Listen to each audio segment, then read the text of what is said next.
warahmatullahi wabarakatuh. Izin bertanya Buya terkait masalah riba. Karena dalam keluarga tidak begitu paham tentang hukum riba. Dikarenakan masyarakat tempat saya tinggal juga sebagian melakukannya seperti ini. Pertanyaannya Buya. Pertanyaan, ada orang ingin meminjam emas. Orang punya emas mengatakan kepada orang yang ingin meminjam, ini saya pinjamkan emas, akan tetapi Anda memberi hasil panen padi Anda setiap kali panen. Tetapi orang yang meminjamkan emas tersebut tidak menargetkan padi yang harus diberi kepada orang yang memberikan pinjaman emas. Lalu apakah itu dikatakan riba Buya? Apakah harus kembali lagi kepada akadnya? Mohon penjelasannya Buya, karena saya kurang paham hukum riba menurut Islam. Setiap peminjaman uang emas kayak begitu tuh kepada seseorang, kemudian dia harus dikembalikan dengan utuh, tak tanya ada tambahannya, maka adalah riba. Riba pinjaman, riba qarad. Ya betul itu riba, tidak boleh pakai tambahan. Kalau ada orang meminjam kemudian suka-suka memberi kepada yang meminjamkan, itu adalah bab qadha atau ada membayar dengan cara lebih bagus. Kalau yang meminjam emas itu ternyata nanti mengembalikan emasnya pakai bonus plus yang tidak diminta oleh yang punya emas, maka itu sah. Karena itu memang dianjurkan kalau kita membayar hutang, hendaknya kita kalau bisa melebihkan tanda terima kasih kita.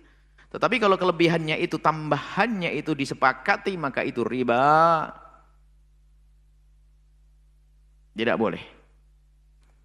Haram hukumnya. Dan harus dibatalkan tambahannya, harus kembali emas saja.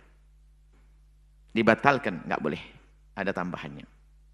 Karena pinjam meminjam itu memang oleh syariat itu kasih. Sayang syariat kita kepada umat itu adalah masalah pinjam meminjam. Sebab pinjam meminjam ini kalau dibuka, Masya Allah, itu ada menjadi ajang cekik mencekik. Sebab orang kalau sudah punya hajat sudah gelap mata. Yang penting dapat duit, masalah kembalikannya nambah, nggak ada masalah. Yang penting anak saya sembuh, yang penting anakku bisa sekolah, yang penting anakku bisa bayar kuliah, yang penting bayar. Sudah gelap. Dan memang orang kalau sudah dalam keadaan punya hajat ini adalah sangat mudah untuk dicekik. Maka Islam melarang memanfaatkan kesempatan dalam kesempitan seseorang. Nggak boleh langsung dipangkas, tidak boleh. Kalau kau minjamkan tidak boleh pakai tambahan. Kalau diizinkan, wah rancuh. Akan tapi yang ada adalah menolong. Selesai. Kalau ingin bisnis, babnya beda bisnis. Untuk mendapatkan keuntungan ada caranya, tapi dalam pinjam meminjam tidak dipangkas oleh syariat. Itu indahnya syariat Nabi SAW. Sebab kalau dibuka, Masya Allah, ada seorang ibu anaknya sakit, yang penting sembuh, nggak punya duit, dipinjami 1 juta, ngembaliin 1.200.000, nggak penting saya dapat duit dulu untuk ngobati anak saya. Gila dia, sudah buta demi cinta kepada anaknya. Akhirnya banyak orang kecekik. Islam mangkas, tidak, nggak boleh. Ada tambahannya. Baik, seperti itu. Karena pinjam uang dikembalikan uang, pinjam emas dikembalikan emas. Berbeda kalau Anda pinjam mobil saya. Dengan catatan setiap panenan kamu bayar ke saya. Tapi ada hitungannya, namanya nyewa nanti akadnya. Panenan 5 kuintal kasih ke saya ya, Anda pakai mobil saya, berarti sewa itu. Beda dengan emas dan uang tadi, seperti itu. Hati-hati, riba. Kalau orang melakukan riba, mengajak perang kepada Allah. Perang kok kepada Allah. Na'udzubillah.